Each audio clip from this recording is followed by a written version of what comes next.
ఇది కళ నిజమా?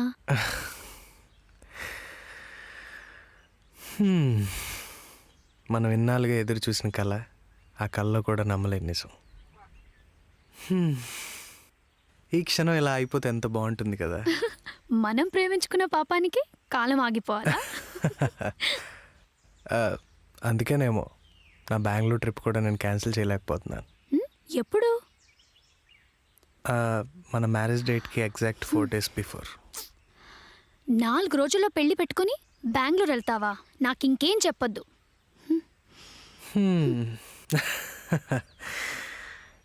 నిన్ను ఎలా ఒప్పించాలో నాకు తెలుసులే కానీ. No no no.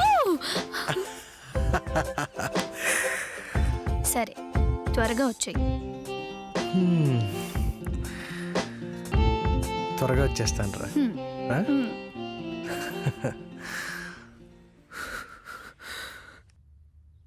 తన్ని పెళ్లి కూతురులా చూద్దాం అనుకున్న నాకు ఆ రోజు ఒక జ్ఞాపకంలో ఉంటుంది అనుకున్నాను, కానీ గాయంలో మిగిలిపోతుంది అనుకోలేదు. ఆగండి బాబు, ఆగండి. హే రామయ్య, ఇంట్లో ఎవరు లేరా? ఎవరు లేరు బాబు. ఎక్కడికి వెళ్ళారు? మీరు ఇక్కడికి వచ్చి వెళ్ళిన తర్వాత అయ్యగారు ఎటో వెళ్ళిపోయారు. ఎక్కడికి వెళ్ళారో తెలీదు. ఏమైంది రామయ్య?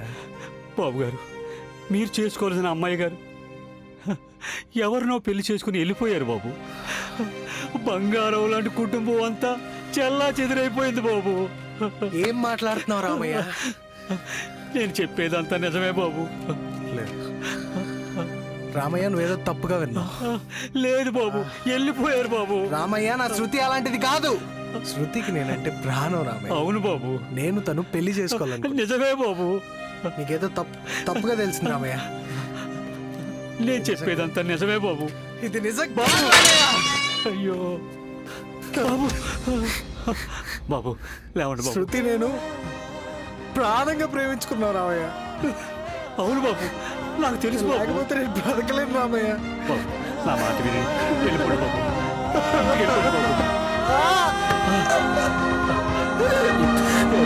వెళ్ళిపోండి బాబు. రామయ్య, నేను ఒకసారి పైకి వెళ్ళి చూసి. ఎవరు లేరు బాబు. రామయ్య, నేను చూడాలి. లేరు బాబు. చూడాలి. ఇంట్లో ఎవరు లేరు బాబు. లేరు బాబు.